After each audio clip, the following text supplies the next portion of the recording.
السلام علیکم یا رسول اللہ صلی اللہ تعالی علیہ وسلم.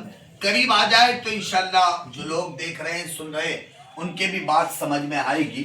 میں پیش کر رہا ہوں اقوال مولائے کائنات، اور ہم نے کل پہلا پارٹ پڑھ لیا تھا، دل باغ باغ ہو گیا. ایسے ایسے اقوال مولائے کائنات کے ہم نے سنے تھے. آگے کے اقوال ہم سنتے ہیں، توجہ کے ساتھ سنیں گے، امید کرتا ہوں اور اس پر عمل بھی کریں گے. اگر ہم سے کوئی غلطی ہو رہی ہے تو ہم اس کو چھوڑنے کی کوشش بھی کریں گے انشاءاللہ. جب گناہ کے باوجود حضرت مولا علی نے فرمایا کہ جب گناہ کے باوجود اللہ کی نعمتیں مسلسل تمہیں ملتی رہے تو ہوشیار ہو جاؤ، ان قریب تمہارا حساب ہونا ہے اور سخت ترین ہوگا. کیا فرمایا کہ جب گناہ کے باوجود اللہ کی نعمتیں مسلسل تمہیں ملتی رہے تو ہوشیار ہو جانا کہ تیرا حساب قریب ہے اور سخت ترین ہے. اللہ کریم ہمیں سمجھنے کی توفیق نصیب عطا فرمائے. آمین. دوسری بات کہتے ہیں مولا علی فرماتے ہیں کہ تم جو ایک گالی، اب یہ چیز سمجھانے کی ضرورت نہیں ہے. اکثر و بیشتر گھروں میں چوراہے پر آپ لوگ سنتے بھی ہوں گے اور معاذ اللہ ہو سکتا ہے کہ آپ دیتے بھی ہوں گے. یاد رکھیں، گالی دینا، فحش باتیں کرنا یہ گناہ کا کام ہے، حرام کام ہے. اس سے خود بھی بچیں اور اپنے گھر والے اگر اس طرح کے الفاظ استعمال کرتے ہیں تو انہیں بھی سمجھانے کی کوشش کریں. دیکھیے کیا فرماتے ہیں مولا علی کہ تم جو ایک گالی مذاق میں اور غصے میں دیتے ہو اس سے تمہاری قبر میں ایک بچھو بنتا ہے جس کے ایک بار ڈھسنے سے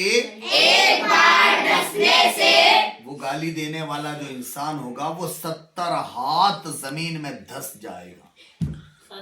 کتنے؟ 70 ہاتھ زمین میں دھس جائے گا. ایک بار ڈھسنے کا عالم یہ ہے، اور ایک بچھو ڈھسے گا تو ہم نے کتنی گالیاں دی ہوگی، کتنے بچھو ہماری قبر میں آئیں گے، کتنے بچھو ہماری قبر میں بن جائیں گے، اس کا ہم اندازہ بھی نہیں لگا سکتے.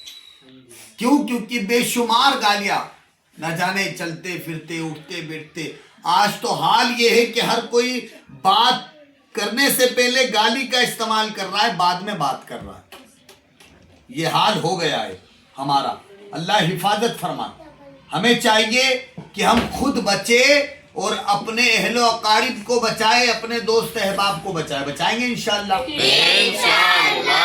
پھر ایک بار کہہ رہا ہوں یہی بات جو کہہ چکا ہوں کہ تم میں جو ایک گالی دے گا، جو بھی تم میں سے ہوگا، تم جو ایک گالی دیتے ہو نا، مذاق میں ہو چاہے غصے میں ہو، اس سے تمہاری قبر میں ایک بچھو بنتا ہے جس کے ایک بار ڈھسنے سے انسان 70 ہاتھ زمین میں دھس جائے گا. اللہ اکبر کبیرہ. آگے سنتے ہیں کیا فرماتے ہیں مولا علی. مولا علی فرماتے ہیں اگر کوئی شخص اپنی بھوک مٹانے کے لیے چوری کرے، کیا کرا اس نے؟ چوری کیے. لیکن کس لیے کیے؟ اپنی بھوک مٹانے کے لیے. مولا علی فرماتے ہیں کہ چور کے ہاتھ کاٹنے کے بجائے بادشاہ کے ہاتھ کاٹے جائے. کس کے ہاتھ کاٹے جائے؟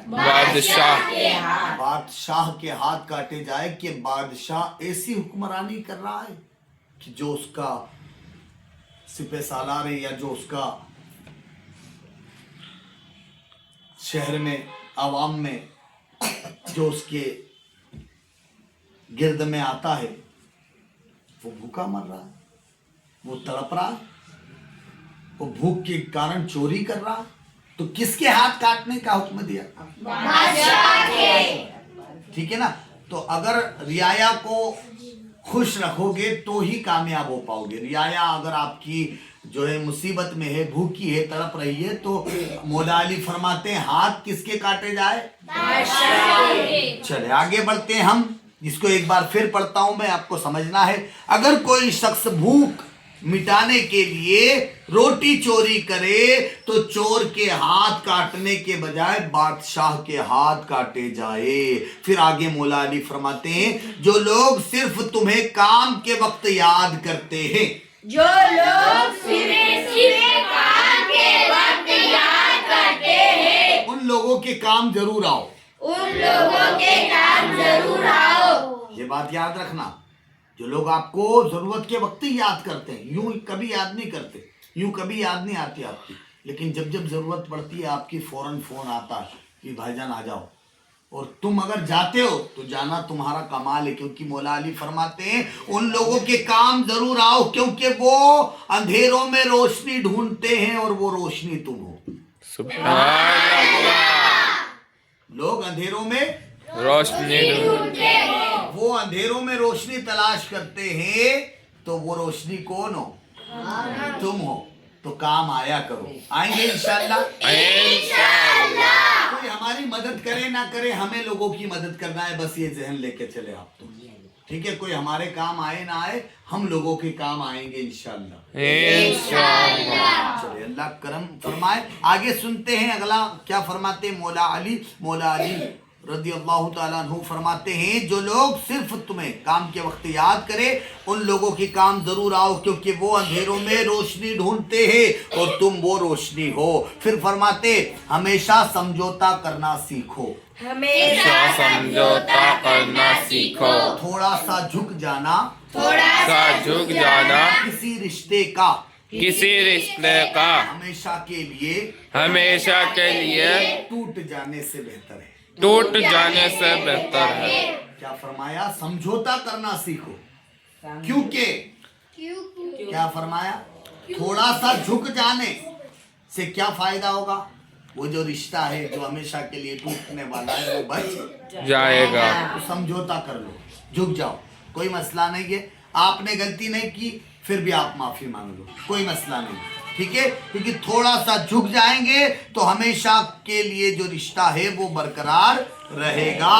اور اللہ کے رسول فرماتے رشتہ توڑنے والا ہم میں سے نہیں. یہ اللہ کے رسول کی حدیث, جو رشتہ توڑے وہ ہم میں سے نہیں. تو ہمیں رشتوں کو جوڑنا ہے, انہیں مضبوط کرنا ہے, لہٰذا ہمیں سمجھوتا کرنے کی طرف توجہ دلائی گئی ہے اور ہم دیں گے انشاءاللہ. انشاءاللہ.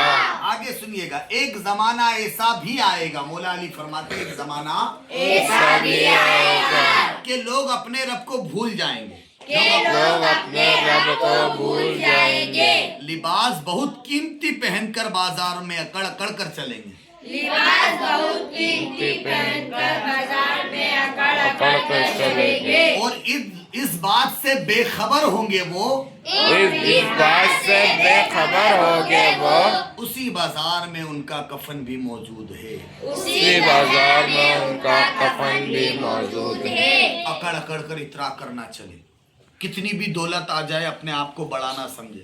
آپ چھوٹے ہو, چھوٹے بن کر رہو, ٹھیک ہے. گھمنڈ اور تکبر یہ شیطان کی علامت ہے. ہمیں انسان بن کر جینا ہے, شیطان بن کر نہیں, نہ اس کے چیلے بن کر. ہم اللہ کے رسول صلی اللہ علیہ وسلم کی زندگی کو اپنا نمونہ آئیڈیل بنائے اور سرکار دو عالم صلی اللہ علیہ وسلم کی زندگی اور اسوۃ حسنہ پر عمل کرے. ہماری زندگی بھی کامیاب ہے اور ہماری آخرت بھی کامیاب ہوگی انشاءاللہ. انشاءاللہ. ٹھیک ہے. اللہ کریم ہم سب کو عمل کی توفیق عطا فرمائے. آگے پھر کل پڑھیں گے انشاءاللہ. سنتے رہے, سمجھتے رہے, آگے بڑھتے رہے, خوب پڑھتے رہے, من لگے کے. السلام.